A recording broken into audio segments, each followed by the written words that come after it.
Do you realize that when we're with Him for all eternity, you know what we're going to be doing?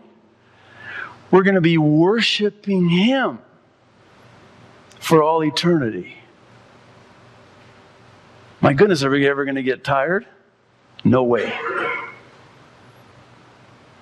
The creations are before the throne day and night, singing, worshiping Him. Worthy, worthy, worthy. He's going to be worshiped. We're going to worship Him. He created us to worship Him. I'm going to take it a step further. You and I have to worship. We have to, because that's how we are wired. That's how our Creator created us. He created us to worship. You're all familiar with that Bob Dylan song. You got to serve somebody. It's either it's either God or it's the devil. But you've got to worship somebody. You're either going to be worshiping God or you're going to be worshiping the devil, but you're not going to be worshiping both. You cannot. You cannot serve two masters. You'll either serve the one and hate the other. But you cannot. Jesus did not say you should not. It's a good idea if you did not. No, He said you cannot. It is an impossibility. It's either one or the other. See, so we were created to worship Him. And one of the ways that we express His worthship, which is where we get the word worship, worthy-ship. He is worthy of our worthy-ship, worth-ship, you see. One of the ways that we do that is through music. What we just did here before the study tonight, we worshiped Him using music. Now, there's a problem. Music is very powerful. Music has a very powerful effect on the brain. And Satan knows that.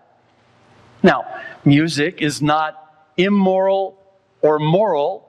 It's amoral. It's neutral. In other words, it's how that music is used. But did you know that Lucifer is worshipped vis-a-vis the music and entertainment of today because of the effect that music has on our brains? Do you know the only time you're using both sides of your brains is when you're singing or when you're listening to music? Do you know that music has certain chords in concert with certain tempos and rhythms that actually unlock certain parts of the brain? Newsweek, a number of years ago, did an article on music and the brain, and said scientists are finding that the human brain is pre-wired for music. You know, music's a drug.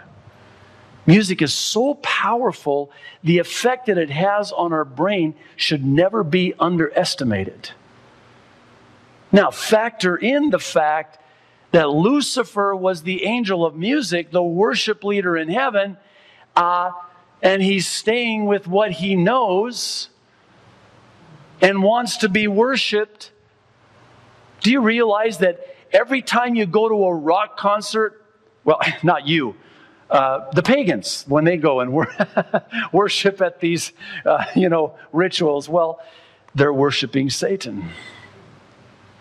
That's how Satan receives the worship he's always wanted.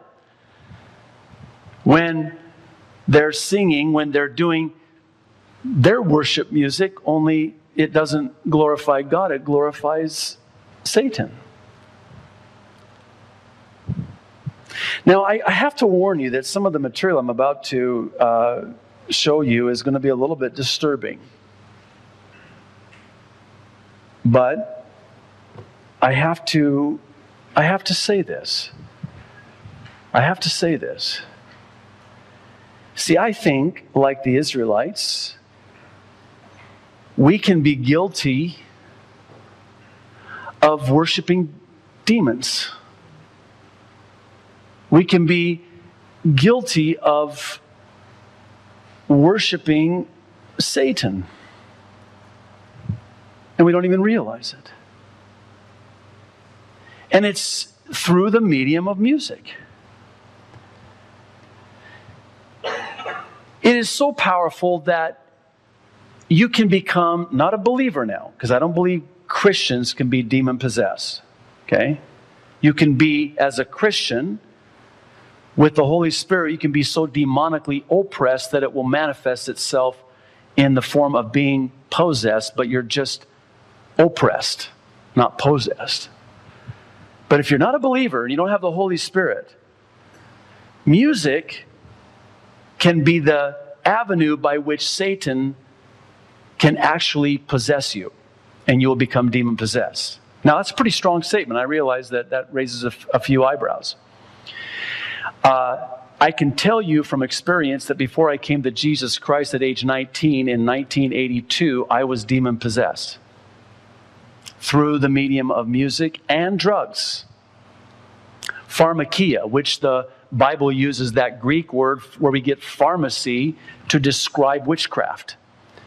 See, when you're in an altered state of consciousness because of the drugs, you allow now Satan unfettered access into your soul, into your mind, into your body, and he will possess you. And I was demon-possessed. When I came to Jesus Christ, all of those demons left me, and the Holy Spirit indwelt me, and I was never the same again. And that was January 1982. Next year and next month, January of 2010, I will celebrate my 28th spiritual birthday. I look pretty good for 28, yeah? No? Okay. But before that, I was so into the music. It was my life. And I didn't realize that what I had done was I had allowed Satan to possess me. And he had my life. You know that we have been told, oh, it's just a gimmick. You know, they sold their souls for rock and roll. That's true. That's true. See, Satan comes to these musicians and does what he basically offered to Jesus on a smaller scale and says, if you'll give me your soul, I'll give you all the money, all the fame, all the, sex, everything you could possibly ever want if you'll just worship me and let me use you. See, God uses us as believers to further his kingdom. Satan uses his own to further his kingdom of darkness. Now, I'm going to quote for you from some pretty famous musicians. In their own words, documented, and you tell me if what I'm speaking to you is true or not. Okay? Little Richard. I was directed and commanded by another power, the power of darkness, the power of the devil, Satan. We must realize that there is a force that is fighting against us in the world. This is Little Richard. The devil was controlling our minds, directing our lives. Jimi Hendrix. I can explain everything better through music. You hypnotize people. And when you get people at their weakest point, you can preach into the subconscious what you want to say. That's why the name Electric Church flashes in and out. Led Zeppelin. Holy of Holies. We'll talk about them more in a minute. From the song Houses of the Holy, interesting song title. Let the music be your master. Won't you heed the master's call, O Satan? Tori Amos. I wanted to marry Lucifer. I don't consider Lucifer an evil force. I feel his presence with his music. His music. I feel like he comes and sits on my piano. David Bowie.